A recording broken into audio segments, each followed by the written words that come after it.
how's it going? Thank you for watching today. If you've been keeping up with my weekly videos, you have been getting a lot of really good information to bring into your life. But brace yourself, partner, because this is just the beginning. Today in Relationships and Sex, we will talk about dating deal breakers. I am taking all of your questions, and below are all the links to get to me.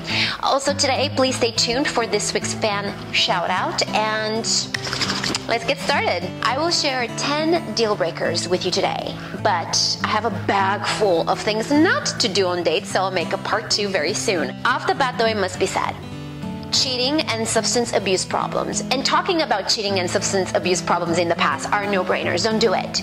After you get to know that person better and that person gets to know you a little better, only then can you open up about past things that absolutely must be mentioned.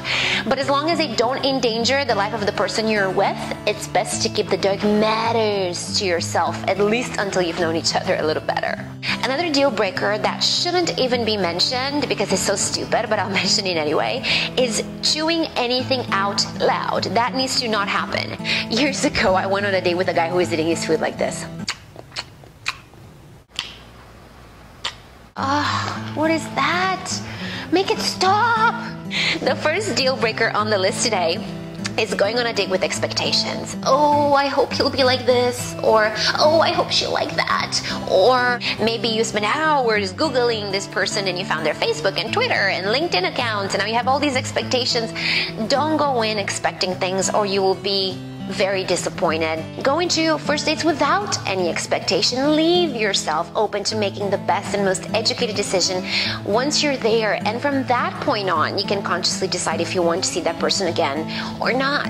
You don't want to miss anything from that person that you might love because off the bat he or she doesn't have something you expected to like. Now, there's an important line to keep in mind here, and I will do a private workshop in the future for the members of my site where I will show you how to cut through the clutter and identify the things that are most important to you in the other person and in a relationship. I've done this so many times, and almost every time without fail, the folks I walk through the process tell me, wow, I get it now. No wonder I was dating all the wrong people. But to give you a high-level overview, what I did was I didn't go on first dates with silly expectations. I did, however, have in mind the 5 things that are absolute deal breakers for me.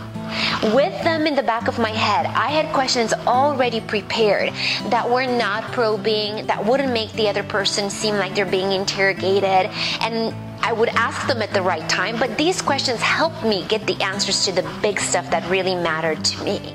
In my humble opinion, it is important to get some of these off the plate immediately before getting too attached and perhaps getting disappointed later on.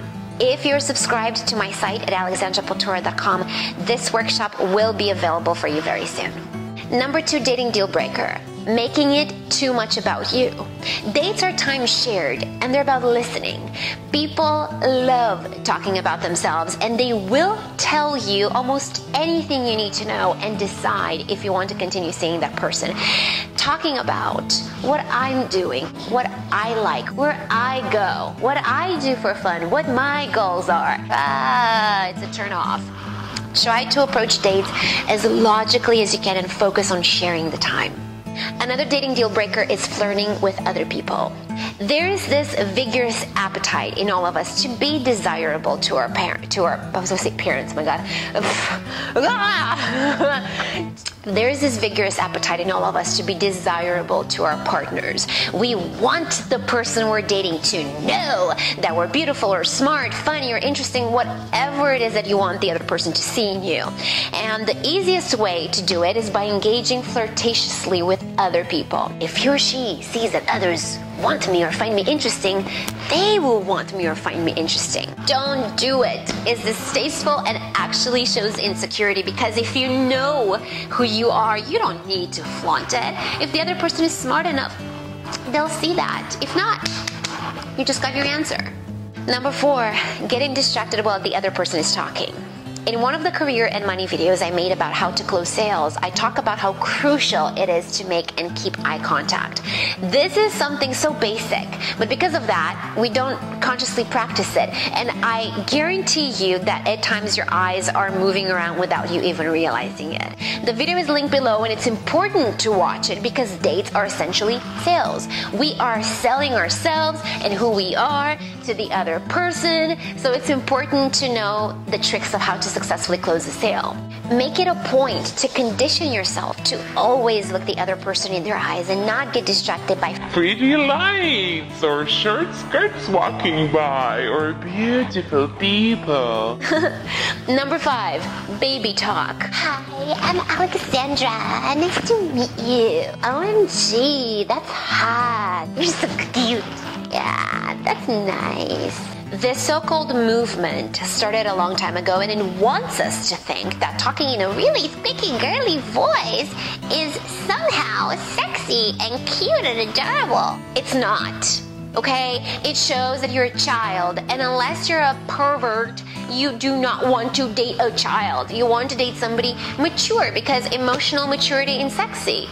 Being your authentic you is priceless, and it will save you time from dating the wrong person for yourself. In line with that is deal breaker number 6. Pretending to like, be, have, and do something other than what you like, have, or do, or embellishing the truth. Being somebody you think the person at the other end of the table would like is doing a disservice to yourself, because you will only attract people that think they like you for one reason or another that's not the truth. And when the truth comes out, and it almost always does, you risk a breakup, you risk heartache. It's not worth it. Be you from the get-go. Another dating deal breaker is publicly neglecting your date. Say that you run into a friend, okay, and you start catching up. Oh, I want him to see that I have a life and friends and I'm super cool and fun, so I'm going to engage in stories with my friend from last month. And meanwhile, your date is just sitting there. I've done it too, and it's so rude. We should not do that. Deal breaker number 8, over texting or calling. Hey, how do you feel about going to the movies tonight? How about 7:30? Are you there? I texted you about tonight. Did you get it? Is everything okay? Are you alright? And then when you don't hear back, you check their Facebook pages and their Twitter feeds to see if something happened. What are they doing? What are they up to? Why are they not getting back to you? You freak out. You don't know what's happening. Something happened. What happened? Text me, text me, text me, text me. Who here has done that?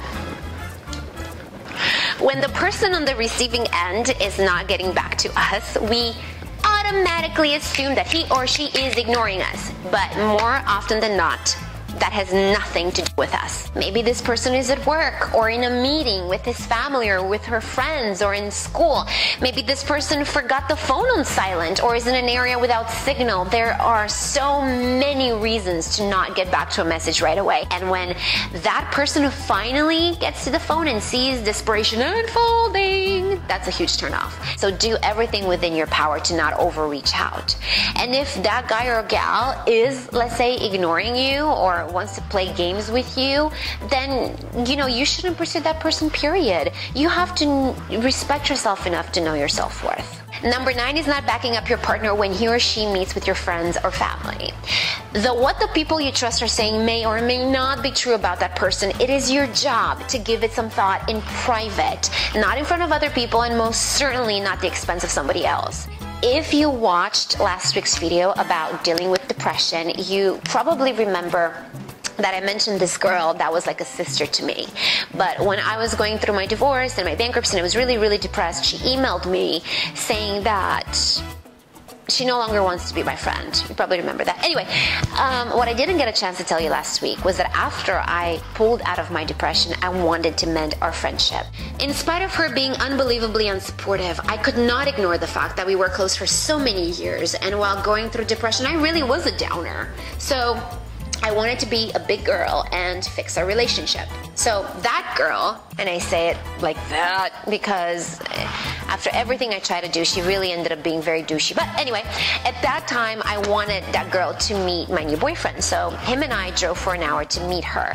By the time we got there, she was drunk, causing a scene, whatever. And because she had really liked my ex-boyfriend, she started saying really disrespectful and insulting things to my new guy. So he would be sitting right in front of her, and she would turn to me, cover her mouth like a slick little spy agent, and she would say things to me like, Alex, really? You're dating this guy? Like, dude, what?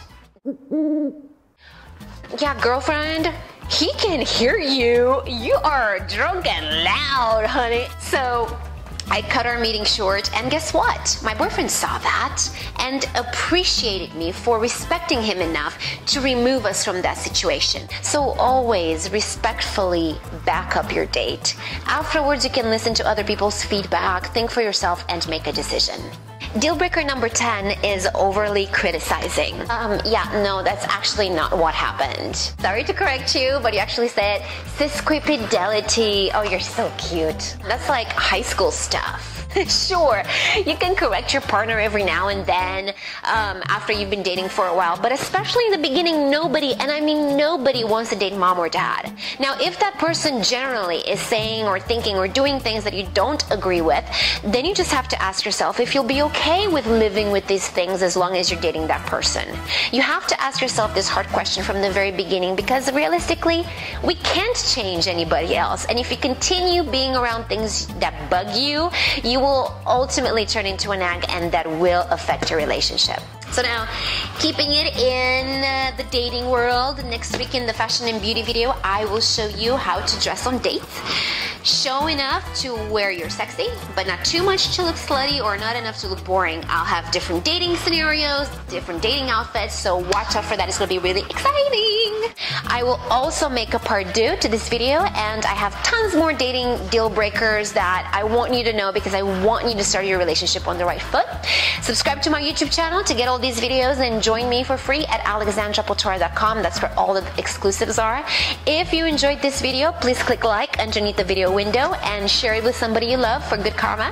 And let's get to the fan shout out. This week's fan shout out goes out to Adriana Contreras. Adriana, thank you so much for being so supportive of this series, and thank you for your comments and the nice things that you're saying. I want you to know that I really appreciate them, and I really appreciate you. So shout out. That's it for today. Thank you so much for watching. I love you for that. I will see you next Thursday. Ooh, I can't wait. And in the meantime, please be kind to yourself and to all those around you. I almost choked.